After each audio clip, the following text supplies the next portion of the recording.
first had the idea of opening the shop, it actually sort of came from, we were having these potluck lunches at our house when we first moved to Charlotte, and they slowly grew from just a few people to kind of, we filled up the house. We were just brainstorming different ideas, you know, ways to kind of better the community, ways to just get involved and talk about cool ideas. A few of the ideas that came out of it were, yeah, pretty neat. And one of them turned out to be not just coffee, so that was really awesome. And I didn't really know the first thing about going to look for coffee roaster suppliers and stuff like that, so Google was a big help then. And that's how I found Counterculture Coffee. And part of what we do is, you know, we partner with businesses that have business models that are sustainable, that practice direct trade or fair trade, and you know, everything in here. We use local milk from North Carolina. Our coffee roaster, Counterculture Coffee, they have direct trade relationships with the farms that they get the coffee from. But definitely practicing a sustainable model where we're working with partners that treat the suppliers of coffee, you know, more than fairly. Really build relationships with the farms and the coffee growers is really important to Not Just Coffee and what we do.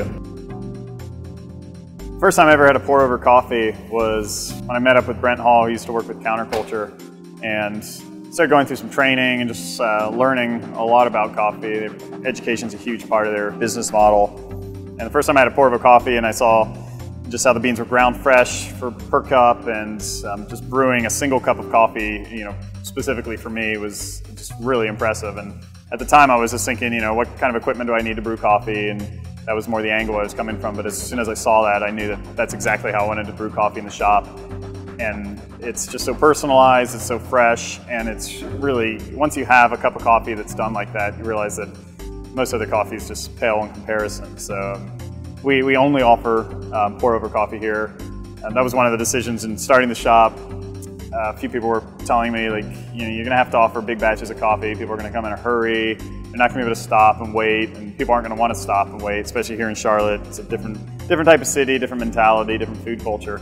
But we've really seen that it's actually worked, and people have slowed down to wait for that quality. And so our menu is pretty basic. We just kind of scaled everything back. We don't offer multiple sizes. If you order a cappuccino, it's just a traditional Italian cappuccino.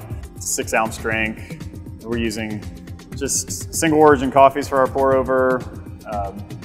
Yeah, real trimmed down basic menu and just focus on quality.